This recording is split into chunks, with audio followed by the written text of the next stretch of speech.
আচ্ছা, সবশেষে বলি, ঋণের বোঝায় যারা জর্জরিত, বিষ্ণু ইসলাম চমৎকার একটা দোয়া শিখিয়েছেন। আমাদের অনেকে ঋণের বোঝায় জর্জরিত আছে না নাই? এদিকে কেউ আছেন? থাকলে হাত তোলার দরকার নেই, থাকলে এই দোয়াটা পড়বেন। এক সাহাবীর নাম আবু উমামা, নামাজের ওয়াক্ত ছাড়া উনি মসজিদে যেয়ে বসে আছে। বিষ্ণু বললেন, কিরে আবু উমামা, নামাজের তো ওয়াক্ত হয় না, মসজিদে কি? সাহাবী বলে, হুমুমুন লাজিমাতনি ওয়া দুয়ুন, নবী গো, ঋণের বোঝায় এমন টেনশনে আছি, ঘরে থাকতে পারলাম না, মসজিদে চলে আসছে। বিষ্ণু বলেন, আমি কি তোমার এমন একটা দোয়া শিখাবো যেটা বললে আল্লাহ তাআলা তোমার ঋণের বোঝা হালকা করে দিবেন? আবু উমামা বললেন, ইয়া রাসূলুল্লাহ, অবশ্যই শিখাবেন। বিষ্ণু বললেন, তাহলে তুমি পড়বা, আল্লাহুম্মা ইন্নী আউযু বিকা মিনাল হাম্মি ওয়াল হাযান ওয়া আউযু বিকা মিনাল জুবনি ওয়াল বুখল ওয়া আউযু বিকা মিন গালাবাতিদ দাইনি ওয়া কাহরির রিজাল।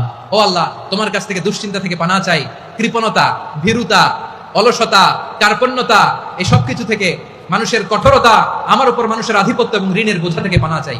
এই দোয়াটা যখন বিষ্ণু শিখাই দিলেন, আবু উমামা বারবার এই দোয়া করে, আল্লাহুম্মা ইন্নী আউযু বিকা মিনাল হাম্মি ওয়াল হাযান ওয়া আউযু বিকা মিনাল আজজি ওয়াল কাসাল ওয়া আউযু বিকা মিনাল জুবনি ওয়াল বুখল ওয়া আউযু বিকা মিন গালাবাতিদ দাইনি ওয়া কাহরির রিজাল।